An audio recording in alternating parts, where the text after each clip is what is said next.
Hello everyone, what's up? This Star Wars hobby tutorial is the first in a series of 3 videos dedicated to my crashed X-Wing build, which is a piece of Star Wars Legion terrain. Each of the videos will show you the process leading up to a particular painting or weathering technique. Our topic tonight is, you guessed correctly, chipping effects. The second video will revolve around other ways to create contrast and visual interest. And the third one will be dedicated to the snow and ice effects and of course to the base itself. Let's get started, shall we?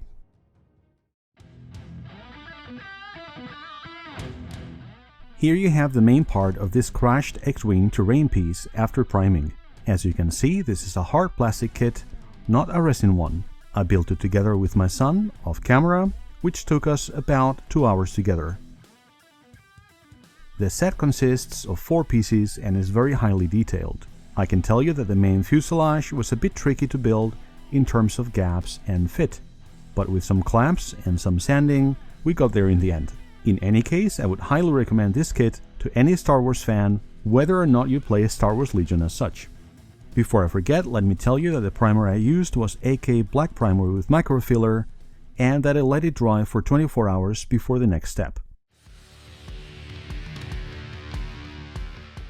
The first thing I tackled in the painting stages was the canopy, which regretfully is just opaque, hard plastic, same as everything else. The paint you see me apply here is Metallic Smoke by a.k.a. from their Extreme Metals line. Now you might be wondering why on earth I'm painting it this way. The reason for that is that I knew I wanted to apply an ice effect to the canopy later, but since I'd never done this before, I wanted to create something resembling black tinted glass, as a backup, you know, just in case. I approach this the same way that I do the clear red panels on some of my Warhammer vehicles, but with clear black instead. If you want to know how to achieve this model texture, follow the link on screen. Next, I applied several coats of Tamiya X19 Smoke, again following my own recipe for my Warhammer Custodes vehicles. As you can see, I tried to build up those layers gradually, rather than doing one thick wet coat. Anyways, I masked all of those windows with a combination of masking tape and liquid mask, and got ready to airbrush the chipping layer, that is to say the undercoat that would be revealed under the gray-white paint that I had chosen for the X-Wing. For this I went with a mixture of a.k.a. Real Colors Odd Brown, or German Red Brown, and flat black. I thinned them with Tamiya lacquer thinner instead of a.k.a.'s own thinner, as it results in harder paint, and I wanted to ensure that this undercoat was as tough as possible. I thinned my paint mix around 50% and sprayed it with my Badger Patriot 105 at a pressure of around 20 psi. As you can see, I was quite careful with the trigger, and rather than trying to achieve complete opacity in one section, I decided to give each part of the model a couple of passes, then move over to the next, and so on. This will make your paint adhere better, and when using lacquer thinner means that by the time you come back to an area, your previous coat of paint will have dried already. When I was done with this first part of the kit, I inspected my work and I was pleased with the results. The other smaller pieces of the kit were a pleasure to airbrush. Not having to be concerned about overspray with the base was great, by the way. After letting the paint dry for an hour, it was time to apply chipping fluid. This is a transparent water-based liquid, which should be airbrushed in a couple of coats with moderate air pressure. In this particular case, I applied it at around 18 psi to the entire kit, taking care to ensure that I hit all the nooks and crannies, but without completely flooding any particular area. It's important to let it all dry until there is no visible sign of the product. So, time for the main event. These are Tamiya Flat White and Tamiya Sky Gray, which you might have seen me use in other videos, like the one about my crashed AT-ST build. Link on screen. As you can see, my mix was basically adding a few drops of gray to the white. I thinned this 50% with Tamiya lacquer thinner and gave it a good mix. I'm sure you can tell that I started to apply this to the main fuselage very gingerly, I wanted to take my time and ensure that I had very smooth, even coverage, rather than rush things.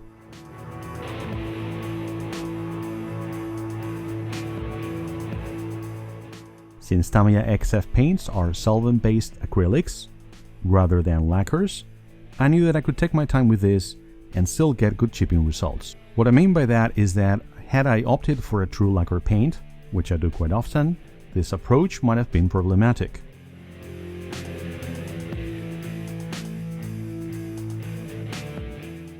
After a few minutes, the main X-wing part was starting to look quite good. Base coating the smaller parts was a breeze, as they are much easier to handle, particularly when having to worry about the camera, as I do. So guys, time for tonight's main event. Here I am applying water to the area to be chipped, which makes the chipping fluid react with our top coat. The amount of water and time needed for this reaction depends on several factors, the main of which is what paint and what thinner we have used. Here I'm making small incisions in the top coat using a toothpick. This will create a sort of roadmap for your chipping, making sure that you can control the location of most chips. Next, I'm coming in with a damp, flat brush with hard bristles to start with the real chipping action. Now you can't hear me rubbing the paint with it, but I think you can tell from the images that I'm applying quite a lot of friction. The same thing I said before about the amount of water applies here. If this had been a much softer paint, like a water-based acrylic, what I'm doing here would be completely ruining the top coat. You will be able to compare and contrast later when you see me chip some of the blue and yellow details. Areas with prominent details are ideal, as the brush will catch on them naturally, so the toothpick technique is not really necessary.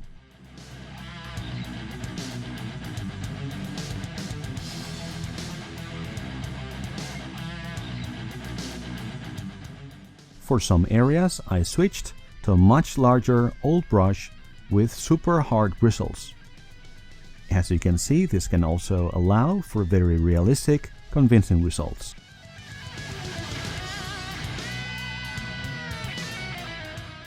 By the way, I often use the airbrush to clean an area after I'm done.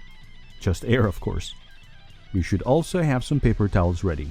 For the panel lines, I switched to an old airbrush needle to give all those lines a treatment that I've called needle chipping.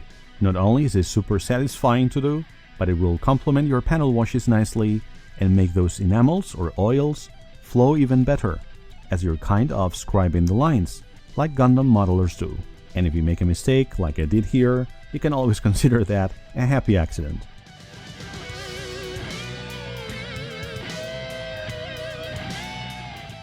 This was super fun to do, and it made me really excited to see how the X-wing would end up looking. Next, I took a brush and worked on those lines and other nearby edges, which I think created a very nice effect.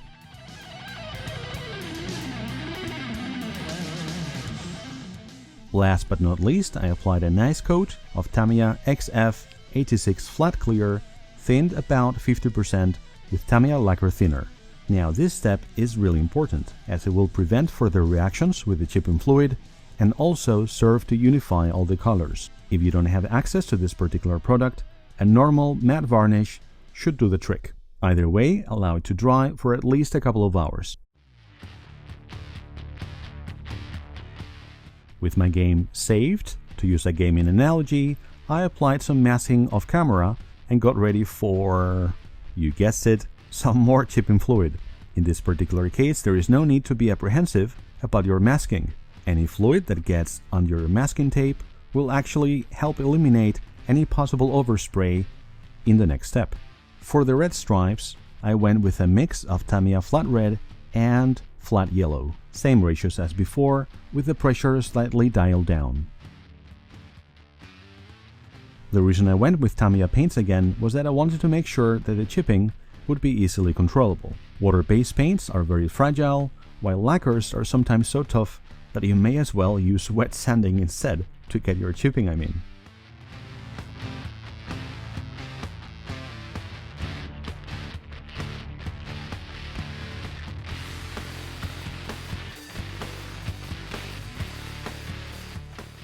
As I started applying water, I was quite excited to see the results. I knew this could make or break the entire build, aesthetically speaking. That first panel worked really well. As you can see, I was a lot more gentle with this than I was with the gray-white. And still the chipping was a lot more extreme. After all, there is a lot less paint here in terms of thickness compared to the base coat, so I suppose that makes sense. This wing here would have suffered considerable damage, so I went pretty crazy with it. That was good fun, I have to say.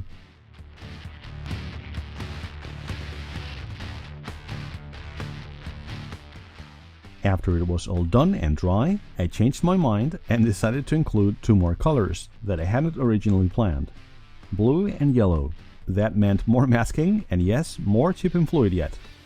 For these two colors I went with water-based acrylics from a.k.a. As far as acrylics are concerned, I find these provide the best results in combination with chipping fluid. And they also airbrush nicely.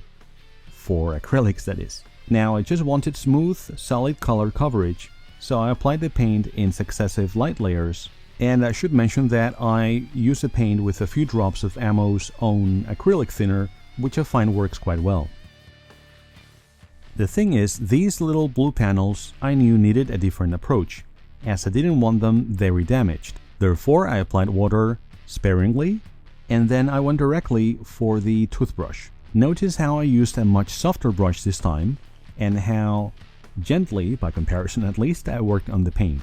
I also changed the angle of attack, so that I'm almost caressing the paint at that point.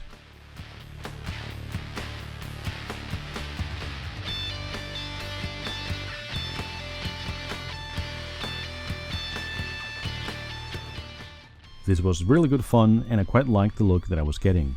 When I was done with the smaller panel, I gave the bigger one more pass with this soft brush. So guys, that was the base coating and chipping process for my crashed X-Wing. As I have shared on our Discord server, the fact is that this is a project that I've enjoyed the most in a very long time. There is something in Star Wars that really gets my creative juices flowing like nothing else. And speaking of Star Wars, I thought I would explain why it is that I painted this piece. There is an ulterior motive, you could say. This is going to be part of a Battle of Hoth gaming board for Star Wars Legion.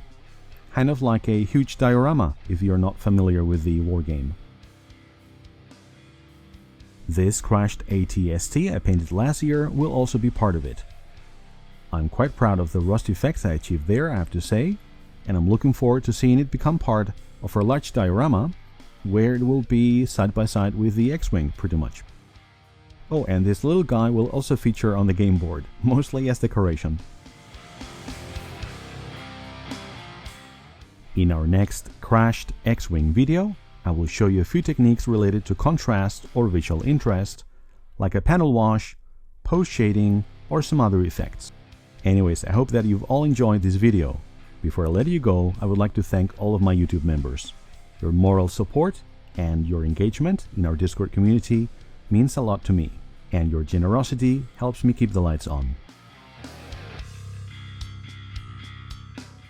That is all for now from me, folks, but remember, keep it up and weather it out.